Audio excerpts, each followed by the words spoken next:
सांगायचंय, आपल्या शेजारील राज्यामध्ये उपवर्गीकरण झालं म्हणून आपल्या इथं लागू करा असं काही जणांचं म्हणणं आहे. माझं तर त्याच्या पुढे जाऊन एक म्हणणं आहे, जे शेजारच्या राज्यामध्ये लागू झालं तेही रद्द करा, तेही रद्द करा. कर्नाटकमध्येही रद्द करा, तेलंगणामध्ये रद्द करा, पंजाबमध्ये रद्द करा आणि त्या ठिकाणी देखील एकच एससी समूह जो होमोजिनियस आहे तो असायला पाहिजे, हे या ठिकाणी मी सांगतो. मुळातच मुख्यमंत्री जे आहे ते सर्वोच्च न्यायालयाचा दाखला देतात. मग मी पहिलं सुद्धा तेच सांगितलं. मग सर्वोच्च न्यायालयाने तुम्हाला रिझर्वेशन मधनं पदोन्नती करता इम्पेरिकल डाटा द्या म्हणून सांगितलं, तो अजून का तुम्ही दिला नाही? मग डंके की चोट पे ते करा ना. पहिलं आमचे बॅकलॉग एससीचे सगळे पूर्ण करा आणि मग तुम्ही उपवर्गीकरण करा ना. ताटात काही द्यायचं नाही आणि तू खा गुलाबजाम, तू खा जिलेबी असं सांगायचं, असं होणार नाही. त्यामुळं ताटातच काही नाहीये, पहिलं ताटात द्या आणि मग या विषयावरती तुम्ही बोला, अशी माझी विनंती. खाटीक असतील, एससी मधल्या सर्व जातींना, त्यांच्या सर्व विचारवंतांना, त्यांच्या सर्व अधिकाऱ्यांना, त्यांच्या सर्व पुढाऱ्यांना माझं सगळ्यांना म्हणणं आहे, ही आपली लढाई सर्वांची आहे.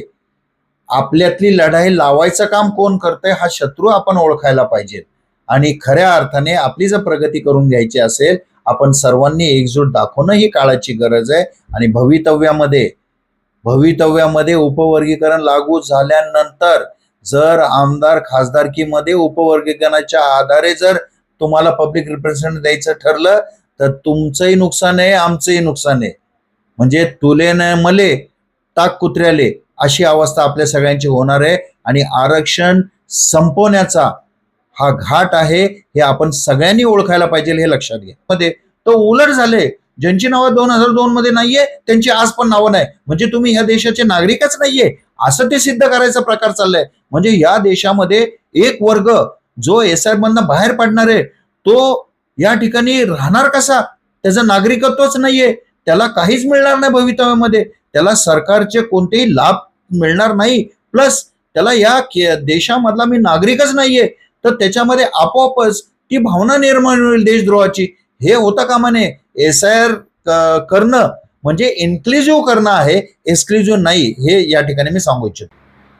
जय भीम, जय संविधान. सम्यक क्रांती चॅनलमध्ये आपले स्वागत आहे. आज आपल्या सोबत डॉक्टर सिद्धार्थजी धेंडे आहेत, जे पुण्याचे माजी उपमहापौर आहेत आणि त्यांनी जे आरक्षणाचं उपवर्गीकरण आहे त्याच्यावरती चांगल्या प्रकारे अभ्यास आहे त्यांचा आणि बऱ्याच TV चॅनलमध्ये आपण पाहिलं असेल की त्यांनी या बाबतीत खूप चांगल्या प्रकारे मार्गदर्शन केलेलं आहे, प्रबोधन केलेलं आहे.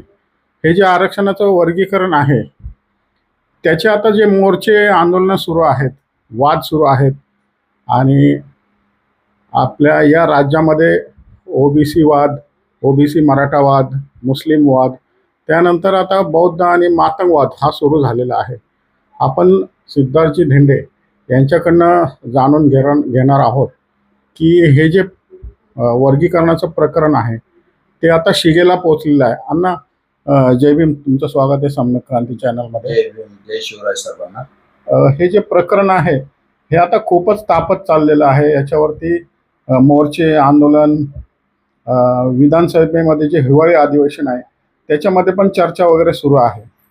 तर काय वाटतं तुम्हाला, काय होईल? तुम्ही जे मुंबईचा परवा जो मोर्चा झाला त्या मोर्चाला पण आवर्जून उपस्थित होता आणि या मोर्चामध्ये सहभागी झाला होता, तर तुम्ही काय सांगाल की हे जे प्रकरण तापलेलं आहे तर याबद्दल तुमचं काय मार्गदर्शन आहे, तुमचं काय विश्लेषण आहे? सर्वांना सविनय जय भीम, जय शिवराय, जय संविधान. सर्वप्रथम मी सम्यक क्रांती चॅनलचे मनापासून धन्यवाद देतो की एक लोकशाहीचा चौथा स्तंभ या भूमिकेतनं त्यांनी दोन्ही बाजू या ठिकाणी मांडण्याचा प्रयत्न करत आहेत. ते मला या ठिकाणी प्रामाणिकपणे काही मुद्दे उपस्थित करायचे. सुप्रीम कोर्टाचा जो काही निकाल उपवर्गीकरणासंदर्भात आलेला आहे त्याची पूर्ण अभ्यास हा राज्य सरकारने मनापासून केलाय का, हा प्रश्नचिन्ह माझ्या मनामध्ये उपस्थित होतो. कारण वेळोवेळी सत्ताधारी पक्षामधले आपले सन्माननीय देवेंद्रजी फडणवीस मुख्यमंत्री असतील किंवा इतर सत्ताधारी पक्षामधले जे काही आमदार खासदार असतील, ते वारंवार हे वक्तव्य करतात की सर्वोच्च न्यायालयाने जो निकाल दिला त्याप्रमाणे आम्ही कारवाई करतो. सर्वोच्च न्यायालयाची कारवाईची इतकी तत्परता राज्य सरकारला आहे हे पाहून आनंद वाटला.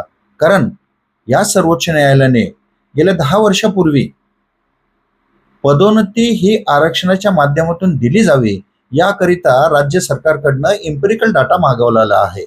10 वर्ष झालं अजून राज्य सरकार इम्पेरिकल डाटा देऊ शकलेलं नाही. लाखो अनुसूचित जाती जमातीमधील जे सेवक आहेत, जे पदोन्नती करता आरक्षणाच्या माध्यमातून थांबलेले आहेत, त्यांची पदोन्नती थांबलेली आहे. अनेक जण तर रिटायर्ड पण झाले, पण त्यांना पदोन्नती मिळाली नाही. आणि राज्य सरकार तिथे तत्परता दाखवत नाही, पण ह्या बाबतीत मात्र त्यांनी तात्काळ सर्वोच्च न्यायालयाचा निकाल आला रे आला की मुख्यमंत्री साहेबांनी घोषणा केली की आम्ही उपवर्गीकरण लागू करणार. आपण सर्वांनी हा त्यांचा डाव काय आहे हा समजणं गरजेचं आहे. आज अनुसूचित जातीमध्ये 13% आरक्षण राज्यामध्ये आहे. 13% आरक्षणाचा लाभ प्रत्येक अनुसूचित जातीमधील उपवर्गामधील सर्व जातींना होत असतो.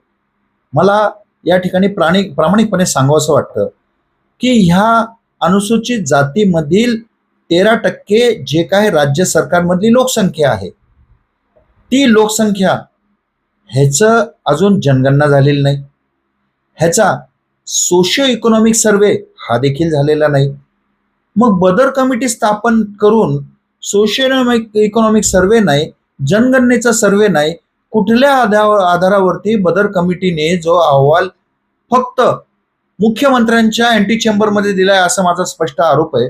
कारण तो पब्लिक डोमेनमध्ये नाहीये, तो राज्य सरकारच्या विधानसभा आणि विधान परिषद पटलावरती देखील नाहीये, त्याच्यावरती हरकती मागवलेल्या आहेत. हे कुठल्या आधारावर आपलं राज्य सरकार काम करतंय हा प्रश्नचिन्ह सामान्य नागरिकांमध्ये उपस्थित होतो. लक्षात घ्या, राज्य सरकारला अनुसूचित जातीच्या लोकांचं राजकीय, सामाजिक, शैक्षणिक उद्धार करायचा आहे असं काही चित्र दिसत नाहीये. त्यांना फक्त अनुसूचित जातीमध्ये भांडणं लावायची म्हणून त्यांनी ही घोषणा केली असं माझं स्पष्ट या ठिकाणी मत आहे. आज माननीय मुख्यमंत्री साहेबांनी वेगवेगळ्या जातींच्या लोकांच्या भेटी घेण्यापेक्षा आणि मीडियामध्ये फक्त सर्वोच्च न्यायालयाचा अहवाल देऊन जे होईल तसं आम्ही करू हे सांगण्यापेक्षा या सर्व जातींच्या जी काही आंदोलनं आता चालू आहे, जी काही एकमेकांवरती आरोप प्रत्यारोप अगदी खालच्या लेवलला येऊन जे चाललेले आहे ते दुर्दैव आहे. हे असं होता कामा नये.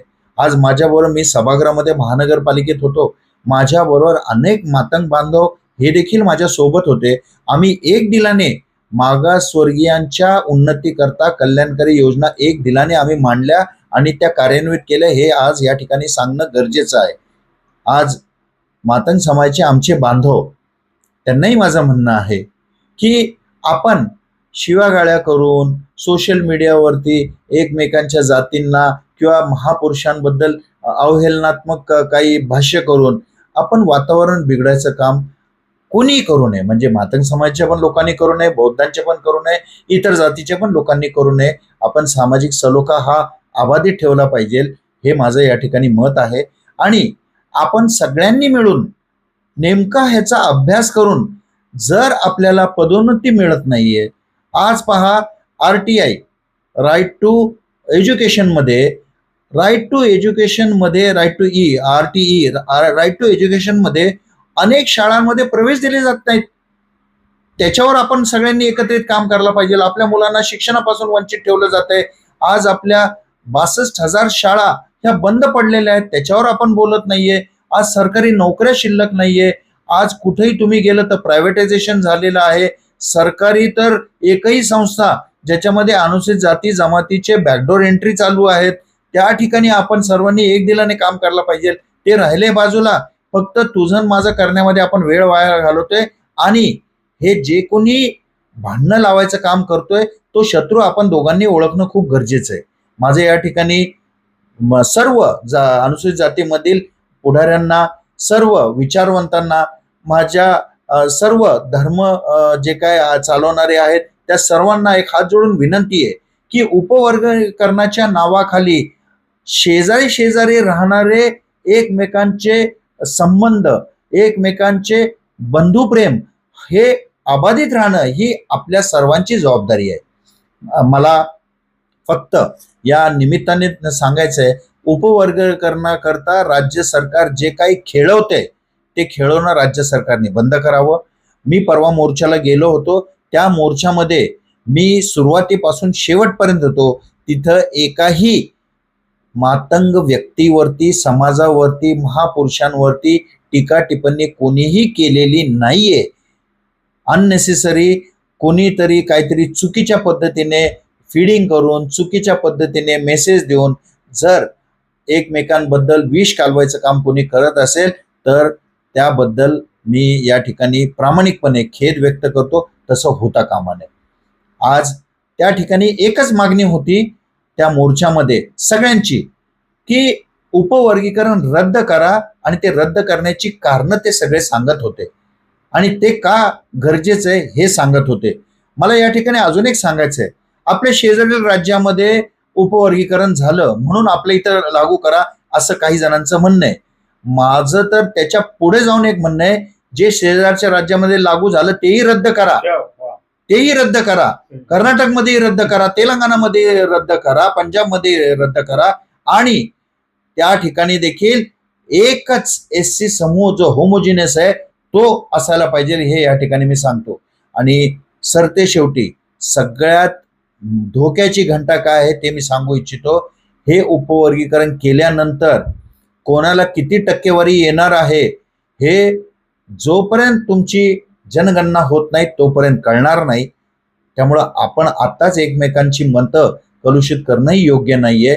जनगणना झाल्यानंतर आणि सोशो इकॉनॉमिक सर्वे झाल्यानंतर त्याच्याकरता राज्य सरकारने अनुसूचित जातीमधील ज्या उपवर्गाला अजूनपर्यंत लाभ मिळाला नाहीये त्यांच्याकरता स्पेशल पॅकेज द्या ना, स्पेशल शाळा काढा.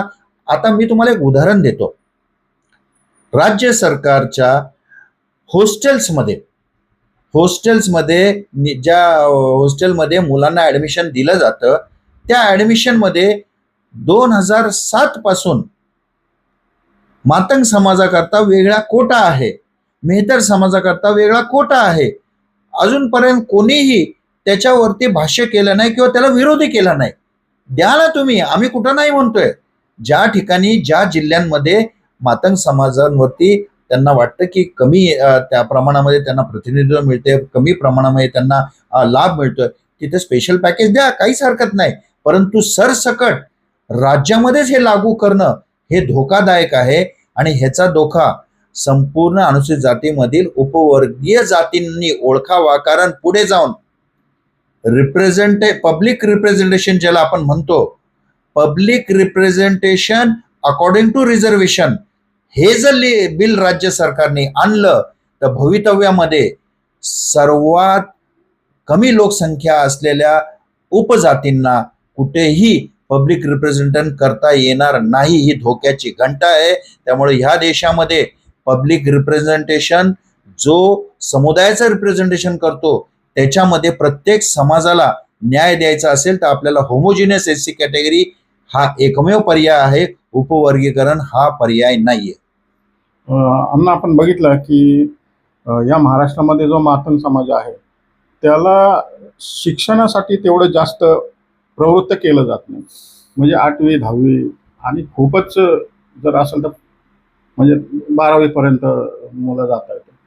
तर त्यामुळे त्यांची जी अवस्था झालेली आहे तर त्याच्यावर काय करता येईल आणि त्याच्यावर का बोललं जात नाही? मुळात कसं आहे की शिक्षण हे वाघिणीचं दूध आहे हे ज्यांनी ज्यांनी ओळखलं तो समाज हा आज प्रगतीपथावर आहे. संपूर्ण जगामध्ये आपण पाहतो प्रगत देश कोणते आहेत? ज्या प्रगत देशांनी वैज्ञानिक दृष्टिकोन हा स्वीकारला आणि वैज्ञानिक दृष्टिकोनातून प्रगती केली. आज आपण पहा, जपान पुढे गेलेला आहे, जर्मनी पुढे गेलेला आहे, फ्रान्स पुढे गेलेला आहे, चायना अमेरिकेच्याही पुढे गेलेला आहे. त्यामुळे शिक्षण घेणं हे प्रत्येकाचं भारतीय नागरिकांचं कर्तव्य आहे. त्यांच्या आईवडिलांनी देखील मुलांना शिक्षण देणं कर्मप्राप्त आहे. मी कधीही हे म्हणणार नाही की मातंगांचे बांधव शिक्षण घेत नाही, घेतात, खूप चांगलं शिक्षण घेतात. माझ्याबरोबर अनेक मातंग लोक आहेत, डॉक्टर्स आहेत, जे अतिशय चांगलं बाबासाहेबांचे विचार, पुरोगामी चळवळीचे विचार मांडून हे काम करतात. मला असं वाटतं की भारतीय समाज व्यवस्थेमध्ये शिक्षणाला महत्त्व द्यायला पाहिजे.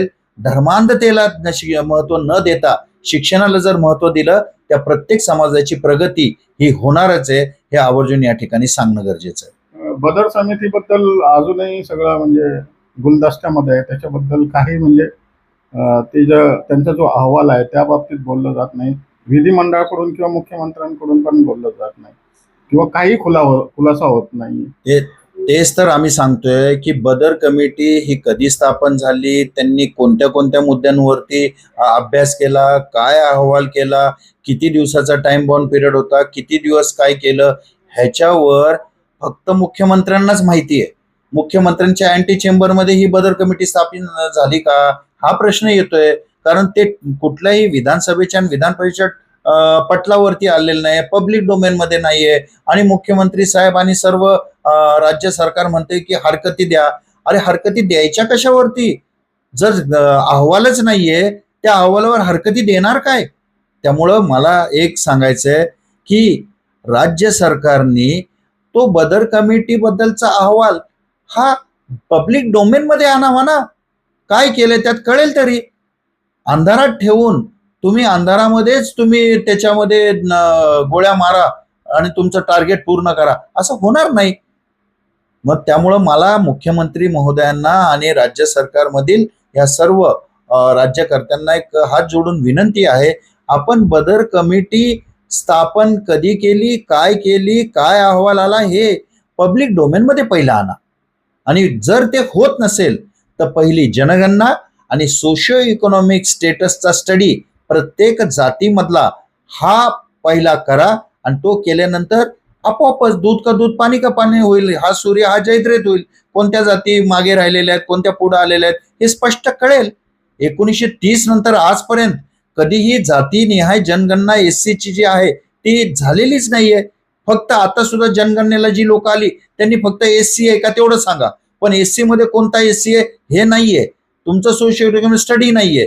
तर माझं एवढंच म्हणणं आहे की प्रॉपर सोशिओ इकॉनॉमिक स्टडी हा होणं गरजेचं आहे.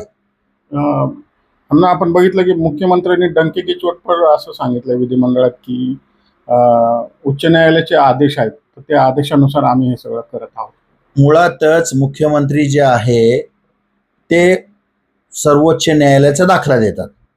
मग मी पहिलं सुद्धा तेच सांगितलं. मग सर्वोच्च न्यायालयाने तुम्हाला रिझर्वेशन मधनं पदोन्नती करता इम्पेरिकल डाटा द्या म्हणून सांगितलं, तो अजून का तुम्ही दिला नाही? मग डंके की चोट पे ते करा ना. पहिलं आमचे बॅकलॉग एससीचे सगळे पूर्ण करा आणि मग तुम्ही उपवर्गीकरण करा ना. ताटात काही द्यायचं नाही आणि तू खा गुलाबजाम, तू खा जिलेबी असं सांगायचं, असं होणार नाही. त्यामुळं ताटातच काही नाहीये, पहिलं ताटात द्या आणि मग ह्या विषयावरती तुम्ही बोला, अशी माझी विनंती आहे त्यांना. काय आवाहन कराल शेवटी सगळ्यांना, म्हणजे मातंग बांधव, बौद्ध बांधव आणि सगळ्या 59 जाती? माझं मातंग बांधव, बौद्ध बांधव, चर्मकार असतील, ढोर असतील, मेहतर असतील, खाटीक असतील, एससी मधल्या सर्व जातींना, त्यांच्या सर्व विचारवंतांना, त्यांच्या सर्व अधिकाऱ्यांना, त्यांच्या सर्व पुढाऱ्यांना माझं सगळ्यांना म्हणणं आहे, ही आपली लढाई सर्वांची आहे. आपल्यातली लढाई लावायचं काम कोण करतंय हा शत्रू आपण ओळखायला पाहिजे. आणि खऱ्या अर्थाने आपली जर प्रगती करून घ्यायची असेल, आपण सर्वांनी एकजूट दाखवणं ही काळाची गरज आहे. आणि भवितव्यामध्ये उपवर्गीकरण लागू झाल्यानंतर जर आमदार खासदारकीमध्ये उपवर्गीकरणाच्या आधारे जर तुम्हाला पब्लिक रिप्रेझेंटेशन द्यायचं ठरलं तर तुमचंही नुकसान आहे, आमचंही नुकसान आहे. म्हणजे तुले न मले टाक कुत्र्याले अशी अवस्था आपल्या सगळ्यांची होणार आहे. आणि आरक्षण संपवण्याचा हा घाट आहे, हे आपण सगळ्यांनी ओळखायला पाहिजे, हे लक्षात घ्या. असं वाटतंय का की या उपवर्गीकरणाच्या वादातून एसआयआरचा मुद्दा मागे राहिलाय? एसआयआरचा मुद्दा मुळातच त्याच्यावरती अनेक जणांनी भाष्य केलेलं आहे. SIR करण्याची आज गरज राज्य सरकारला, केंद्र सरकारला का पडते? आणि SIR मध्ये वाईट ह्या गोष्टीचं वाटतं की माझा संवैधानिक अधिकार आहे मत देण्याचा, माझ्याकडं मी इथलं नागरिकत्व सिद्ध केलेलं असताना देखील केंद्र सरकारचं निवडणूक आयोग सांगतंय की तुम्ही इथले आहात का नाही हे सिद्ध करा. अरे हे भारीच आहे. हा, म्हणजे देश स्वातंत्र्य होऊन 75 वर्ष होऊन गेलेली आहे आणि आज माझी चौथी पिढी आहे, मी चौथी पिढी आहे, माझ्या पंजोबापासून इथं सगळे राहत आहेत. माझे सगळीकडे नाव असताना देखील मला हे दाखवावं लागते की मी मतदान यादीत होतो. अरे मतदान यादी ही सदोष आहे हे कोण सांगतंय? मतदान यादीमध्ये किती चुका 2002 पासून आजपर्यंत आहे, ती प्युअर करण्याचं काम जर चाललेलं असेल तर ती एक्सक्लुजनने नाही होणार, ती इन्क्लुजन मध्ये होणार आहे. म्हणजे ज्यांची नावं 2002 मध्ये नव्हती त्यांची नावं आज यायला पाहिजे, ही भूमिका पाहिजे SIR मध्ये. तो उलट झाले, ज्यांची नावं 2002 मध्ये नाहीये त्यांची आज पण नावं नाही, म्हणजे तुम्ही ह्या देशाचे नागरिकच नाहीये असं ते सिद्ध करायचा प्रकार चाललाय. म्हणजे या देशामध्ये एक वर्ग जो SIR मधनं बाहेर पडणार आहे तो या ठिकाणी राहणार कसा? त्याचं नागरिकत्वच नाहीये, त्याला काहीच मिळणार नाही भवितव्यामध्ये, त्याला सरकारचे कोणतेही लाभ मिळणार नाही, प्लस त्याला या देशामधला मी नागरिकच नाहीये, तर त्याच्यामध्ये आपोआपच ती भावना निर्माण होईल देशद्रोहाची. हे होता कामा नये. SIR करणं म्हणजे इन्क्लुझिव्ह करणं आहे, एक्सक्लुझिव्ह नाही, हे या ठिकाणी मी सांगू इच्छितो. अतिशय चांगल्या प्रकारे आपण या ठिकाणी मार्गदर्शन केलेले, विचार मांडलेले आहेत. खूप खूप आभार तुमचे. धन्यवाद. जय भीम.